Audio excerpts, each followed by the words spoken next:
হচ্ছে তো ছোট ছোট ছেলেরা মেয়েরা নবীজির অপেক্ষায় ছিলেন। তালহা ইবনে বারা রাদিয়াল্লাহু তাআলা আনহু নবীকে দেখার পরে নবীজির কাছে গেলেন।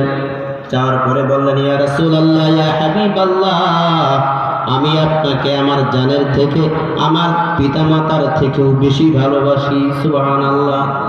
ছোট্ট ছেলে, আশ্চর্যের বিষয় না? হাদিসের মধ্যে আছে, فعجب لذلك النبي صلى الله عليه وسلم وهو غلام। নবী সাল্লাল্লাহু আলাইহি সাল্লাম এই ছোট্ট বাচ্চার কথা শুনে উনি আশ্চর্য হয়ে গেলেন।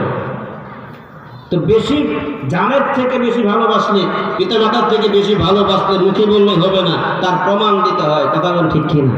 বর্তমান বিশ্বে অনেকেই প্রমাণ দেয় যে তোমাকে যে জীবনের থেকে বেশি ভালোবাসি তার প্রমাণ হইল তোমারে যদি না পাই আমি মরে যাবো। হে গো, আমিও মরে যাবো। রশি আর দুটো দরকার নাই, কারণ এক রশিতেই মরে যাবো। তো বাস্তব